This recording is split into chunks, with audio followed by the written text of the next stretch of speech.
I'm Laurel Biebersdorf, strength and conditioning coach. And I'm Dr. Sarah Court, physical therapist. With over 30 years of combined experience in fitness, movement, and physical therapy, we believe in strong opinions, loosely held. Which means we're not here to hype outdated movement concepts. Or to gatekeep or fearmonger strength training for women. For too long, women have been sidelined in strength training. Oh, you mean handed pink dumbbells and told to sculpt? Whatever that means, we're here to change that with tools, evidence, and ideas that center women's needs and voices. Let's dive in.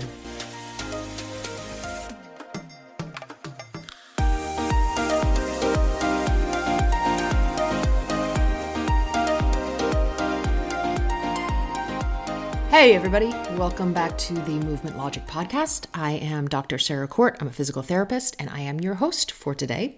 We're going to do something a little different than usual. This episode is going to be sort of a field test, if you like, of the doctor versus brand framework that we posted about on Instagram recently, because that post went viral. So what we're going to do is use the exact list of criteria that go into the difference between behaving like a doctor versus behaving like a brand on social media. And we're going to apply it to a real company. The company is called Cadence. And this company makes an adaptive shoe that claims to help with foot drop and neurologic walking difficulties. Before we get into it, I want to tell you about our barbell mini course. Here's important things to know. Number one, it's free. Number two, we are going to ask for your email, but we're not obnoxious emailers and we send out useful stuff.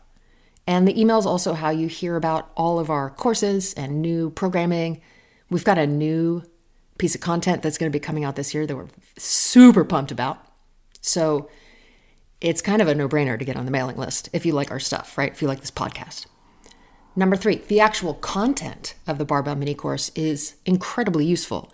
Yes, it's working with barbells. You're going to learn how to do squat, deadlift, the bench press. You could also use dumbbells for that. There's no reason why you couldn't. We just like teaching with barbells because likely you're going to get to the point, if you want to keep getting stronger, where you're going to need to switch over to barbells. So we just think it's a time saver to just start there. We also give you a bunch of content about things like progressive overload, reps in reserve, these concepts that we use in our lifting weight journey to make sure that our lifts are as effective as they can be and that we can get as much positive impact from them as we can. So if that sounds interesting to you, go ahead and click the link and grab your barbell mini course and get on our mailing list. I also just want to take a moment, this is just me personally, to let you know, a lot of you, if you're listeners of the podcast, you know that I have been going through chemotherapy and radiation treatment for this recurrence of my metastatic breast cancer. But I had a PET scan a couple of days ago and I am like 80% clear in most areas, 100% clear in some areas, which is excellent news. So I'm in a very, very good mood because of that. And I want to say thank you to all of you for your support and your good wishes. This is going to be something that I'll probably be dealing with for the rest of my life. And I wouldn't recommend it, but I am grateful to have the support that I have. All right, so let's get into it. So first of all, we need to recap what happened. Over on Instagram, which is the only social media platform that we're actively on, I posted a carousel called When a Doctor Becomes a Brand. The point of the post wasn't to claim that, doctors are bad or never trust clinicians. It was just that sometimes a doctor will build an online platform and their incentives start to shift and they start behaving less like a clinician and more like a brand. And when that happens, there are patterns. So the goal of the post was to point out these patterns so that people can spot them in the wild, if you were. So here's the points that we listed, because we're going to, in this episode, use this list for our real life field test of this company, Cadence. So the list from the Instagram post was this. If you are a doctor, you say first, do no harm. If you are a brand, you say first, buy my product. A doctor looks at your symptoms, history, goals, and more to decide if a treatment is appropriate. A brand is confident that everyone should be doing this or taking this supplement, yes, even you. A doctor is comfortable saying, we don't actually know yet. But a brand has to be always confident and never have a doubt. A doctor will stay in their lane and will refer out to others when it's appropriate. But a brand will suddenly cover all of the lanes and become an expert on hormones, bones, nutrition, mindset, trauma. Nothing that they actually have studied or gone to school for. A doctor will change recommendations when better advice comes along. But a brand can't update their message because they're selling a product. They can't change the product, so they can't change the message. A doctor will talk honestly with patients about the various risks, trade-offs, or limitations of a particular type of treatment, medication, surgery, and so on. But a brand is going to talk about benefits. It's going to show you testimonials, and it's going to talk about transformations. Finally, a doctor measures success in each of their patients' health outcomes. But a brand measures success in numbers, volume, sales. Big wellness is $1 trillion business. All right, so that was the carousel. And apparently it hit a nerve because it blew up, like 650,000 views and counting. Kind of blew up. We heard from a lot of clinicians, doctors of all different types, who were like, thank you, right? They felt that we really hit on this differentiation in a really clarifying way. We also got pushback, a lot from doctors who did not like what we were pointing out. And they said things like, how am I supposed to earn a living? I don't know, by being a doctor? You're a brand and a physical therapist, so you are a hypocrite. Well, yes, Movement Logic is a brand. I mean, I guess we're a brand. I'm a physical therapist. The only thing we sell, though, is an evidence-based weightlifting program, which is well within my scope of practice. And occasionally like a t-shirt or a mug, maybe. There were some pretty loony responses, if I'm honest. There was one doctor who went off on a tangent about how there should be no health insurance and everyone should pay for everything out of pocket, which was not only, really unrelated to what we were talking about, but completely unhinged. Now, here's what happened just a few moments, I think, after I posted that carousel. And this turned this story from a framework post into a live demo. And it actually pointed out one thing that I left off the list. So I then, a few minutes later, saw a post from Vonda Wright about how heavy lifting was required for bone building. Now, we already know from more recent research that while heavy lifting, yes, does improve bone, so does moderate lifting and possibly even lightweight lifting. So I commented, respectfully-ish, that the research doesn't support that framing and that bone can respond to a range of loading strategies, depending on the context. Instead of engaging with the evidence that I was putting forward, and I listed even the study that I was talking about, instead of engaging with that, her response was to ask why I was undermining women's potential. Which, if you know anything about myself, Laurel, Movement Logic, that couldn't be further from the truth. So I replied that I wasn't, and that she should read the research. And then she blocked me. And so that was one more thing to add to the doctor versus brand list, because brands will just block you, whereas doctors will engage with you. A clinician acting like a clinician says, let's talk about the data, right? Let's discuss this. A brand acting like a brand can only say, don't threaten the message, and cut you off. So this is why we feel that this framework and this understanding is really important for us, for everyone who listens to this podcast, everyone on social media, the influence-heavy world that we live in, and understanding that we are seeing a fair amount of sort of bleed over between people who should be trustworthy, right? The way we think of doctors as trustworthy, and the incentivization of, let's say, being a little less trustworthy and getting dollar signs in your eyes, right? All right, so today we're going to use this checklist that we made against a real potential brand opportunity for me, Sarah Court, as a physical therapist.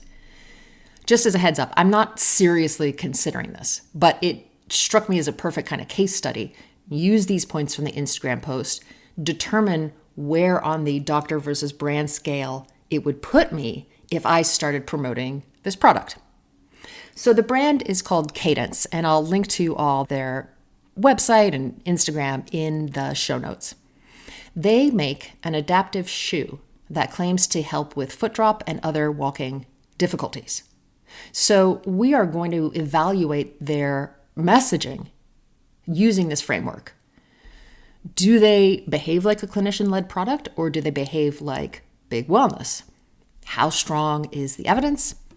What claims are they making that seem reasonable? What claims are they making that are maybe a little too confident?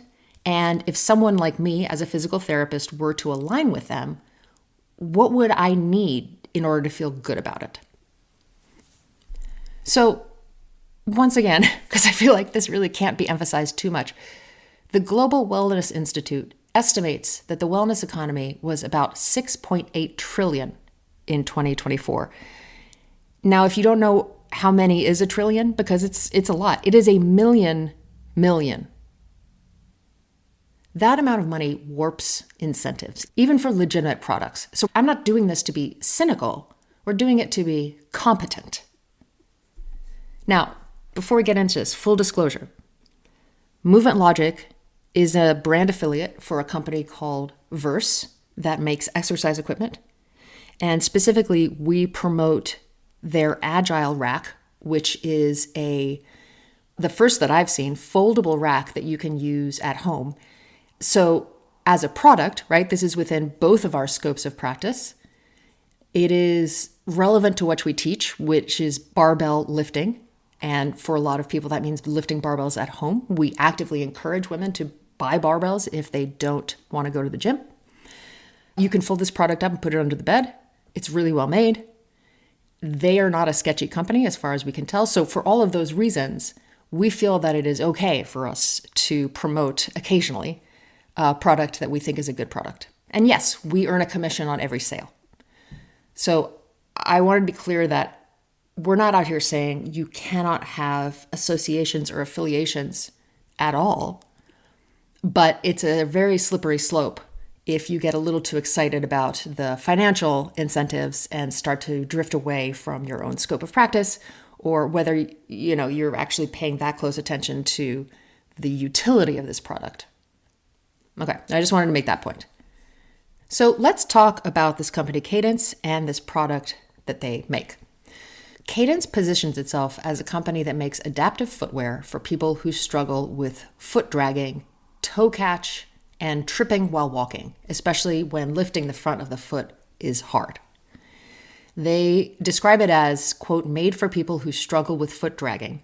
And the big idea is that the shoe changes how the foot interacts with the ground during the step. And Cadence calls this mechanism variable friction technology. I'm going to explain how it works in a minute, but just to back up a little bit. So if you're not familiar with something called foot drop is when your tibialis anterior muscle, which is that muscle right on the front of your shin, basically like kind of right on top of your tibia bone. If you're sitting and you put the front of your hand on your shin bone and then flex your ankle so that your toes come up towards your face, you should feel that muscle kind of pop into your hand. So there are a few different conditions, and neurologic conditions in particular, or sometimes there can be just nerve damage. I've seen it happen post knee replacement surgery, where people lose the either motor control or the strength, either in a permanent or a temporary way. And when you go to take a step, instead of your heel being the first thing that hits the ground, which is what is supposed to happen, instead the whole foot will kind of just slap the ground because the muscle on the front of the shin can't control that descent of the rest of the foot. Sometimes it means you can't even pick the toes up enough to clear the ground, and then the toes catch, right, which leads to a lot of falls for people. or the whole bottom of the foot just kind of scuffs along the ground too soon, and that can also cause people to catch their foot and fall. It's a serious issue for people with a lot of different neurologic conditions. It doesn't have to be a direct injury to that nerve. It can be a broader degenerative condition like Parkinson's disease, multiple sclerosis, things like that. It can happen from a stroke. So this is in the neurologic rehab world, foot drag, foot drop, these are real major concerns. And so a shoe that might help address this for people is an interesting idea. And so let's go back to the shoe itself and talk about how it works. So what it's trying to solve is that for a lot of these people, as I was saying, with neurologic conditions, they have trouble clearing their foot as the leg is swinging to come forward. So instead of the foot lifting cleanly and moving forward, it'll either catch or scrape. Sometimes people hike their hip up to try to clear their foot, or they'll swing their leg around in a circle, or they'll just kind of shuffle. And the big problem with this is it's very tiring, it's inefficient, and it is going to increase your risk of tripping. So what the Cadence shoe does is something that they call glide to grip. And I'm going to describe the shoe to you as best I can. And it might help as well to, if you're interested, go on their website and look at it. But if you think about the front half of a tennis shoe, underneath the front half of your shoe, they have on the medial and the lateral side, right, the inside and the outside, there are two smooth, what they call like nylon pucks, kind of raised areas. And in between those two raised smooth areas, there is a lower spot that is rough, right? And so the way that they say that this shoe works, and I just want to clarify, I've never seen it on somebody. I've seen the videos of it. The way they say that this shoe works is as you're bringing that leg forward and there's that increased risk that you can't lift the front of your foot, so the front of the foot's going to catch or drag, the design of the shoe, this smooth puck raised surface, means that the foot glides forward instead of getting caught on the ground. So you still catch your toe, right? For some people, this is always going to be the case. So your toe still lands first, but because of the sliding quality of the bottom of the shoe, imagine like a man's dress shoe. Or if you've ever gotten like leather boots and the first time you wore them, you're like, whoa, I need to scuff these up, right? Really, really smooth. So your toe hits the ground, right? But it no longer gets stopped and then like has a ricochet effect up your body where you're caught off balance. It slides now. So then the second part of this is that as you shift your weight, I feel like I need to do like an entire, let's go through the 8 steps of gait. Okay, you swung your leg forward. The toe is hitting sooner than we want, but it's sliding. The next thing that happens is you start to put weight on that leg, right? You start to stand on that leg so that you can then pick up your other foot and step it forward, right? That's this sort of mid-stance part of gait. As your body weight is then shifting forward onto that leg, the shoe, as they describe it, transitions from glide to grip. They say this is happening through a curved rocker sole and an outsole design that shifts friction as the step progresses. So the idea is, yes, the shoe slides a little bit first, but then as you start to put weight on the leg, it stops being slidey and it starts to feel like there's more friction. And then in the third part, where that is now your back leg and you're up on the ball of the foot to push off, the weight of your toes through the front of the sole then exposes that more frictioned area between the two hockey pucks, and you get a good grip to then push off with. So what it gives you is, according to them, glide to reduce that initial catching, and then grip to allow for a more controlled stance and toe-off phases. That's their pitch. Now, something I do appreciate is that Cadence lists that some surfaces are good for this and some surfaces are not recommended, as you could imagine. They list surfaces like hardwood, tile, sidewalks, pavement as generally okay. They say it's explicitly not recommended for things like ice, snow, gravel, grass. I don't see anything about carpet, but I would imagine carpet might be a problem. I'm not sure. So that's not sexy marketing, right? But it's honest.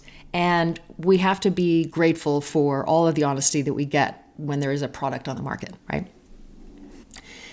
Cadence says that this shoe is designed for people who struggle with foot clearance during swing, and they mention specifically stroke, multiple sclerosis, cerebral palsy, Parkinson's disease, peripheral neuropathy, which is when you have issues with nerves locally in the leg, and general leg weakness. They also have clinician-facing instruction pages explaining that it is both an assistive device and it is something that they developed to use with therapy, which matters then for how we interpret their claims. Because one of my first thoughts about it was, well, if it's something where we're never ever going to get any activation of this TA muscle again, if it's just gone for, then great. If it works as an assistive device in that sense, because it's going to allow the person to walk with a more normal gait. It's going to avoid issues up the body chain, right? Side to side and your back, things like that. And so I think that's great. If it works as it claims it works. But let's say you're working with somebody who has lost some strength, but there is motor control still there, and there is the potential to continue to gain better strength, better control. I would not want to put this shoe on someone if it did not permit that progress to happen, if it inhibited any improvement of the person's available strength, right? Available mobility. And so what they're saying is that it's both, that it will help people who are just going to be lacking this capacity, and it also allows for therapeutic use, progression of the patient's skill, ability, motor control, strength, all of those things. So here's what I think of the product, just me personally. I think it's really interesting. And I would obviously want to see it in person and have someone use it before making any real judgments about it. I definitely think it's not for everyone. I think it's for people who are not dealing with like huge losses of things like balance, coordination. So if I think about my current patients that I see and who it might be useful for and who it might not, without breaking HIPAA, I would potentially give this to someone that has multiple sclerosis, but their symptoms are pretty moderate. They're not elderly. They are extremely physically active. They work very hard in our sessions. We've seen progress happen, but foot drop is the biggest challenge, the greatest area of weakness in their body. I might give it to that person, have them try it, see if it feels useful. I would not give it to my elderly, frail, weak, decreased endurance, decreased balance patient, because I think it would probably make them fall over, frankly. I don't think this person possesses the physical capability in the rest of their body to be able to tolerate this kind of sliding moment, right? I don't trust that this person is strong enough to be able to do that. So like any device or product, we always have to think of it in a case-by-case basis. We can't ever just say this product is perfect for everyone. So that's who I think might benefit from something like this. So then let's talk about ways that people can affiliate themselves or work with Cadence as a brand, because this is where the sort of incentives part starts to show up. So there's actually 3 ways that you can become partnered, let's say, with Cadence. The first is as what they call an ambassador. Now, ambassadors are people who they themselves have used the shoe and are success stories, essentially. So there's an ambassador page with everyone's photograph and profiles and stories about them, right? So this is using that kind of classic community story model. We've got personal journeys, we've got testimonials. It's very inspiring. People are saying things like, this shoe has changed my life. Now, the ambassador page doesn't clearly state anywhere whether ambassadors are paid or receive a commission or free products or just purely featured. Unless it's disclosed somewhere else, It was not immediately clear to me if there was an incentive structure. In one of the other ways that you can partner with Cadence, you do get a pair of free shoes just for signing up for it. They seem willing to send you free shoes. So it seems to me that they would be incentivized to send free shoes to people that they then thought would be good brand ambassadors for them. So that's the ambassador. And then the second way that you can partner is what they call their coaches program. Their coaches program is for doctors, physical therapists, OTs, any other qualifying medical professional. It's free to join. You fill out the form. They set up an onboarding call, and they position this as cues and instructions that you can use for clients. They also give you a free sample pair of the shoes so that you can try them out, see what you think. And there's lots of educational resources. So they're trying to get clinicians on board, obviously, to think of this product with their patients for whom it would be appropriate. And, it's not dissimilar to the pharmaceutical rep who drops by the doctor's office and leaves some free samples, right? And a business card. Are they allowed to give them fruit baskets? I don't know. But it's sort of like that, right? Here's a free pair. Try it out. See what you think. It's a kind of softish sell. Like, just try it out. See what you think. Here's how you could talk about this product, right? We're going to make it easy for you. You're not going to have to work to find the language to talk about this product with your patient. We're going to give it to you right here, right? They do give a lot of education, not just cues on how to talk to your patients about it and how to get them walking, but they give gait training guidelines on how much time people should be spending walking with these shoes. They give a whole progression for what they call nervous clients, where starting from going from sit to stand to actually sliding your foot and then getting into the gait rhythm. So there is a lot of education available. And there's even a 2-hour CEU course that you can take to help you learn more about how this shoe works. So that's the coaches program. And the third one, and it's not clear if you have to either or. I'm sure that you could be a coach and an affiliate, but their third category is called their affiliate program. And this is a real explicit statement that if you help spread the word about their product, you can earn commission for every pair that you sell. So that one is the only one where there's a very clearly stated direct financial incentive path built into the model. That's not automatically bad, but it is relevant and it's something to think about. If, for example, I was going to start promoting this shoe to my patients, I would absolutely tell them that if you buy this shoe, I get a commission. I believe that I've built enough trust with people that they aren't going to see that as I'm just trying to make an extra buck. Because frankly, unless you're behaving like a brand and saying this shoe is for everyone, the commission that you're getting is not enough to keep the lights on. Let's just be clear about that, right? If you're doing commission-based selling ethically, then you're not trying to clear 500 sales a month or something like that, right? So let's take this time now. We're going to apply that doctor versus brand framework and run Cadence through the checklist. Okay.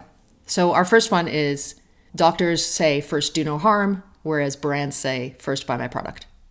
Now, Cadence includes disclaimers about not providing medical advice, not guaranteeing results. So that's a green flag. In terms of this brand's, and this is a company, so they're behaving like a brand because they are a brand, but they're not hiding information about the product. As we'll see, they're not hiding information. They're not downplaying problems. They do say that the shoe is not for everyone. So I think this sort of first do no harm versus first sell this product, even though they are a company, they are leaning more towards that first do no harm side of the scale, let's say. Our second point is that a doctor will individualize care to the person versus a brand will say everybody needs this. So they market this to a list of conditions, but it's not everyone. They're very specific that the majority of the conditions that they list are neurologic. And then they also say that it could be useful for seniors, right, who also have often balance issues with walking, things like that, catching their feet, tripping. So it's not saying everybody and their brother needs this shoe. They're saying very specifically for people who are dealing with this issue of foot drop, foot drag, whether it is from a neurologic injury, whether it is from just generalized weakness. This is the problem that we are trying to solve with this product versus something like everybody needs creatine. Instead of these broad generalizations, it is a specific product made for a specific problem. So to me, that is a level of individualization that is appropriate.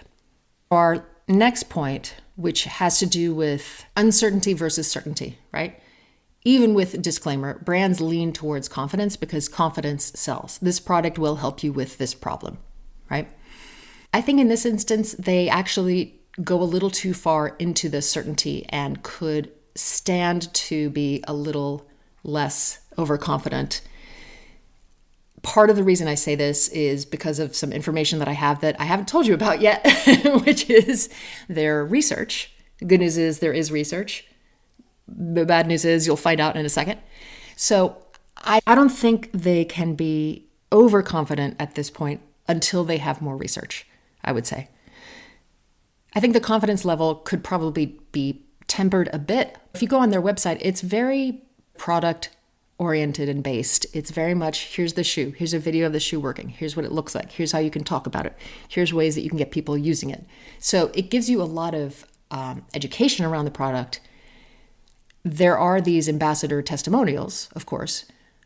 There's always going to be testimonials when you're selling something. We have testimonials on our Movement Logic website because we sell a barbell lifting course and we want people to talk about their experience with it, right? And obviously we want people to talk about positive experiences with it, right? And so does this shoe company. I would like them to be a little bit more clear on populations that would have a harder time with it. I would like them to say a little more clearly, hey, this might not work for you. That's why it's important that you try it with your clinician so that they can help you figure it out. That's what I would like out of them as a company. All right, number 4, are they staying in scope like a doctor would, or are they behaving like a brand and saying they have solutions for everything under the sun? They have this coaches program, right, that is for clinicians. So they clearly want clinicians involved in this. They're not trying to get Serena Williams to endorse the shoe and then just like ride her celebrity. They want doctors talking about this product in their offices. So that is doctor behavior, right? They want real people giving pros and cons, working with patients about it. At the same time, they list all the different conditions that this shoe could help with. And interestingly, on each individual page of the condition, so for example, for Parkinson's disease or for foot drop, they have a few different medical doctors, and it says at the top of the page, medically reviewed by, and then the doctor's name. So they are also 100% using this kind of recommended by doctors white coat authority as part of their marketing. This kind of recommended by doctors thing, is it meaningful? Is it not meaningful? It might be meaningful to a potential patient. It's not a splashy banner across their homepage that says, doctor recommended #1, blah, blah, blah. It's kind of tucked away, and it's just saying that the content has been medically reviewed, whatever that means. They clearly want doctors involved in this product. They're not saying, hey, personal trainers, hey, yoga teachers, Pilates instructors, fitness coaches, you too can sell this shoe, right? They very much want it to come from clinicians. At the same time, they're not only marketing this to doctors. They've got a shop. You could yourself just buy yourself a pair of these shoes and start trying to walk in them. While, yes, they are encouraging doctors to be involved with this, they're not limiting the scope of their market to just the medical community. They want to get everybody who could benefit from these shoes, right? Which was this list of conditions that they're listing, including just being older. They want, obviously, as many people buying this shoe as possible, because at the end of the day, they are not doctors, they're a company, right? They're trying to sell a shoe. All right. It's about time that we talk about the research, the evidence, and what it does and does not prove. That's the first thing that personally I'm going to look for. Has this been tested? What has it been found to actually do? It's not just empty promises. I want to see some data, some facts that back it up. The originators behind this shoe started at MIT with robotic gait work. They then developed this variable friction technology, the way that the shoe is designed to glide forward and then also grip when you need it. There is a pilot study called Pilot Study of Cadence, a novel shoe for patients with foot drop by Evora et al. From 2019. Now, important to note, pilot study, the very first words of this study. Pilot study does not mean this is a slam dunk. It is not a this proves that this works. It is the research version of saying, okay, does this look promising enough to keep studying? Is it safe to test it further? Or is it not what we think it is, and therefore let's not go down this pathway? The pilot study has 5 adults in it who all are suffering from foot drop because of a neurologic disorder. Hopefully already your little hackles are going up for 2 reasons. Pilot study, and then this next bit of information, which is 5 people. 5 people is not a lot of people. People, can we agree that 5 people is not a lot of people? So in 3 of the 5 subjects, the device seemed to improve certain biomechanical or performance-related measures, like gait mechanics, speed over ground, and the comfort of their gait, right? If it felt more comfortable to walk. 3 out of 5, yes, is a majority, but it's 60%, which is still a majority. And if Cadence is using that majority to say we have early evidence that this might help some people walk differently, that's a fair thing to say. But if you read the word science-backed and you think that it means this will reliably fix foot drop for most people, that is an overreach of what this study can prove. The way that the study took place was everyone walked with and then without the Cadence shoe to assess immediate effects on gait. What the research showed was that there were some immediate short-term benefits. It reduced the magnitude of the scuffing force, right? So how hard that scuff stopped you, essentially. It improved overall gait biomechanics in 3 out of 5 subjects, and it increased their walking speed over ground compared with regular footwear. So the obvious limitations of this is there's a very small sample size, and they were only looking at immediate effects. Wear the shoe, walk around a little bit, let's see what your walking looks like. Now put on your regular shoe, walk around a little bit, and let's compare it, right? So we have no information on any long-term outcomes. Like, for example, over the course of the month, did this reduce the number of fall or near falls that you experienced, right? How durable is the shoe? Does it start to wear out? How quickly does it start to wear out? How soon might you have to replace it, right? Because if the idea is this is a shoe that you're going to be using for your life, it's no good if you got to buy a new pair every 2 months, right? It doesn't tell us really with any sort of more specificity who might benefit from it and who might not. And it also doesn't compare it to a traditional, what's called an AFO, an ankle foot orthosis. Jesus, that's hard to say. An ankle foot orthosis, which is a more rigid, typically made from plastic that goes in your shoe that also tries to create that dorsiflexion of the ankle by either completely limiting the foot from going into plantar flexion or not allowing very much range of motion into plantar flexion, right? Which is typically what somebody with a foot drop might wear. Cadence also states that there is an NIH-funded clinical trial happening that is comparing their shoes to a traditional AFO for walking and gait improvement. And that's a really good thing. That's exactly what we want. It is going to be a direct comparison to the standard tool. What's going to be more useful, essentially, is this tool potentially going to replace the current standard tool? Not, is this tool better than no tool, right? So that's cool. That's a good thing. I'll be very interested to see what the results show. So the way a doctor might talk about this research would be something like early results suggest potential benefit for some people, more data needed, right? A lot of hedging, not very much certainty in that sentence. If a brand was talking about it, and honestly, probably with not much more evidence or no more evidence than a 5-person pilot study, they would be saying, it's proven, it's revolutionary, everybody needs it. Cadence is sitting somewhere in the middle. They have a legitimate research story about how the product came about, but they still lean very confident in their marketing language, and confidence tends to be a big deal and tends to outrun evidence in the wellness world in particular. Again, they're a company. I would expect them to be trying to sell this product that they've, at this point, spent a lot of time and money creating. If we get to our next point, which is about assessing risks and trade-offs, which is what a doctor would do, versus just pure praise, which is what a brand would do. As we discussed earlier, they have this ambassador page for people who have been using the product. And there are stories, testimonials, and, we're humans. We love stories. Stories are how we understand the world around us. But stories are not data.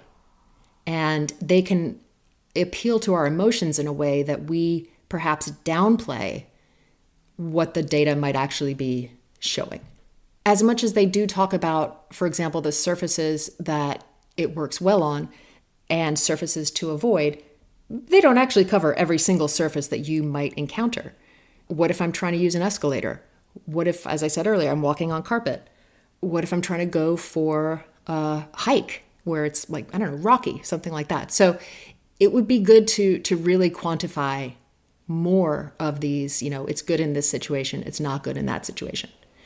We don't have long-term data, so we can't really talk about that. And that would be the next level that I would want in order for me to comfortably promote a product to a patient or suggest that a patient might benefit from a product. I would like to see a lot more data on the product. It's tough because from the perspective of a company, you're not going to lead with, this shoe's not for everybody, and sometimes people still fall over, right? But I think it would be useful to find a way to include more of that language here so that people understand that, yes, for some people, this is going to be something that really helps them function better. But no, it absolutely doesn't apply to every single person with this condition. And you might need to get the shoe and then go to your physical therapist and figure out how to use it, right? It may not be as simple and natural as just putting the shoe on, because it's not simple and natural for your foot to slide when it touches the ground. The whole point of whatever part of your foot touching the ground is that there's a certain amount of friction that stops your foot from continuing to move forwards, right? You're trying to plant your foot on the ground. I would imagine for a lot of people with foot drop, especially if it's part of a chronic condition, this is going to take a massive amount of getting used to. And I would imagine that certainly you would slip around a bit to begin with. And you might not feel very confident just putting the shoes on and trying to go for a walk. You might end up tripping. You might even end up falling. So I would like there to be a little bit more discussion around that, as opposed to just a page that is incentivizing doctors to get on board with this product. I would like to see something that says, even on the sales page, when you're buying, let's say you're buying the shoes for yourself, we recommend working with a physical therapist, an occupational therapist, some sort of clinician to practice using these shoes. Something like that. That's what I personally would consider a little bit more responsible, I guess is the word I'm looking for. Okay, so our next point is about whether we're measuring success by the patient, whether we're measuring success by our sales commissions, right? Cadence has an affiliate commission program. There is a financial motivation, potentially, to oversimplify and to paint with a broad brushstroke, let's say, if you were trying to make a good amount of money off of your commission sales. Now, if I was going to really behave like a brand, what I would do in this instance is I would clone this product and I would make my own version of it. I would call it Sarah Quartz shoe or something better than that. That way, I stand to make way more profit per shoe sale than just if I affiliate myself with a company that already makes a product. So if I was really going to behave like a brand, and I felt like this was a product that I could make a lot of money off of, right? then yeah, I would create my own version and I would sell the shit out of it. And I would start behaving in all of those brand ways, like overconfidence and saying the shoe is for everybody and not worrying so much about possible limitations and testimonials out the yin yang. And I'd film cute videos of me using it with my patients and yay, right? So that's why we care so much when we see a lot of these online doctors, and we speak specifically very often to the menopause, when we see them creating their own supplement brands, right? Creating their own product lines. When there exists a product already on the market that is not as expensive, that is much more accessible for people to use, but they're not making money off it, right? That's a big issue. All right, so if we go back to our example of these Cadence shoes, let's talk about pros and cons. If I was really trying to decide, do I want to start promoting this shoe? Do I want to become a brand affiliate and, get a commission off of each shoe sale? So let's talk about the pros. This is a real problem for people. There is legitimately a need to solve this problem. And I would say the current standard tool, the AFO, hard plastic orthotic, they're not great. They feel like something from the 1970s, 1980s. And I would say it's about time that a product like this came along that is a shoe, right? Has the technology built into the shoe that is not so visually ugly and doesn't immediately out you as somebody who needs an assistive device to walk, right? This just looks like, all sneakers look goofy to me now, right? So this just looks like another goofy kind of shoe. So it's a real problem. Yes, a solution already exists, but this might well be a better solution. There is research, there is pilot data, and there is an ongoing NIH-funded trial, which means we're potentially going to be getting some much higher quality research coming out of that. They do include disclaimers and some surface cautions, not as much as I would want, but again, they're a company. If we then look at our con list, the evidence that exists is currently very small and could definitely be overstated. There is the risk of thinking that everyone with a neurologic condition would benefit from this shoe, and my feeling is that's just obviously not true. There are so many other potential co-conditions going on.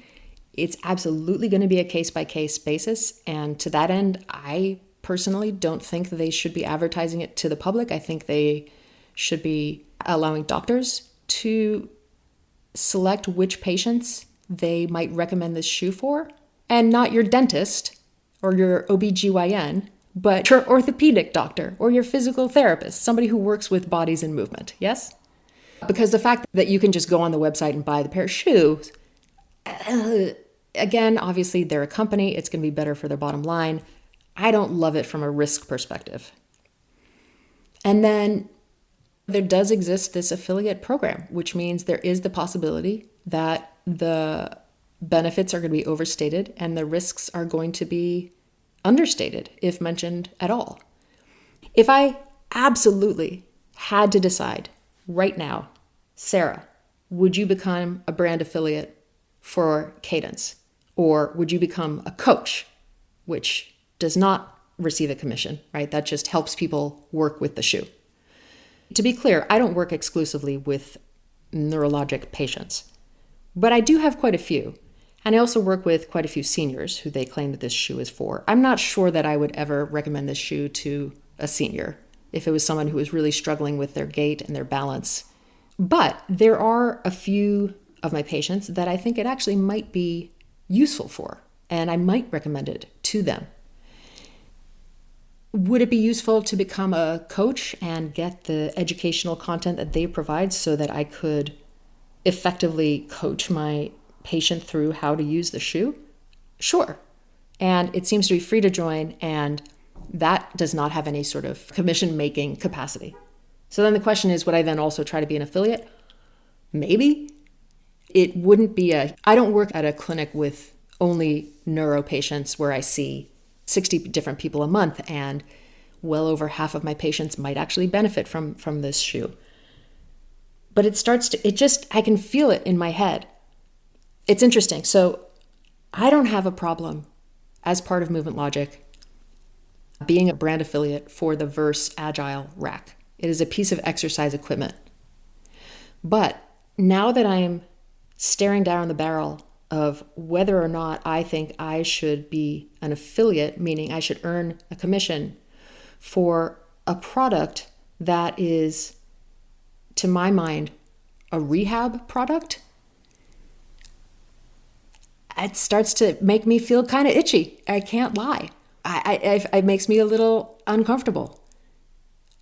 I think because I view something like exercise equipment as extremely neutral, right? It in itself is not trying to solve a physiologic problem, except the physiologic problem of not being strong, right? That's something that we could say everyone benefits from being strong, right?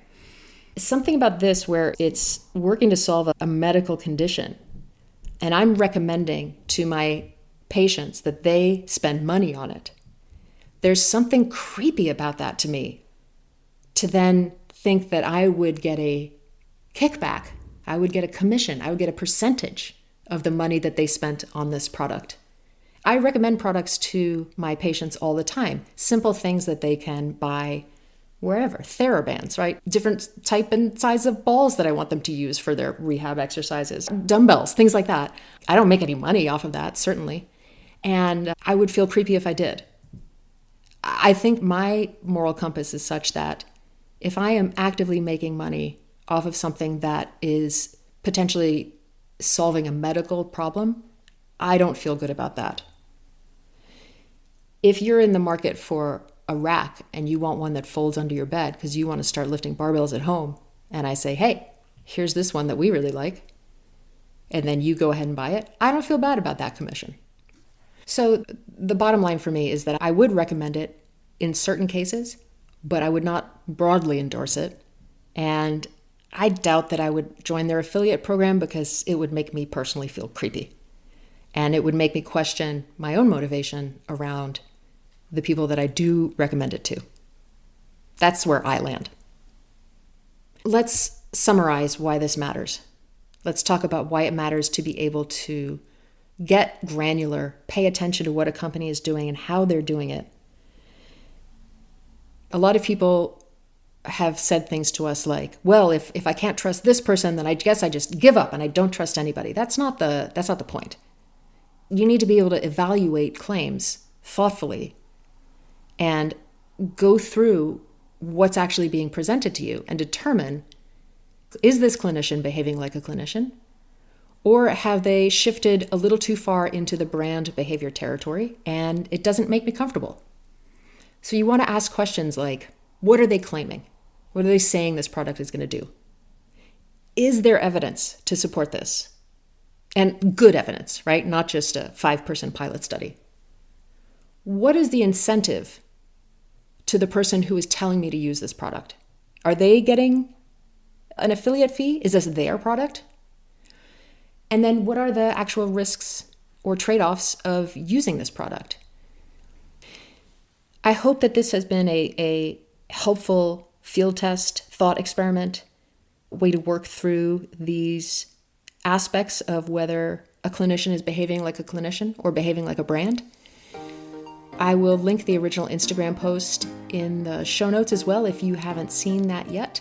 If you are on Instagram, it might be a handy thing just to save so that when you see another doctor selling you another product again,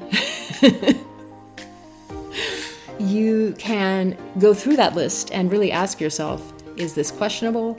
Is this very sketchy? Or is this actually okay? And it seems to be based in good evidence. All right. Thank you as always for listening. Don't forget to sign up for the Barbell Mini Course in our show notes. Stay skeptical out there, and we will see you in 2 weeks.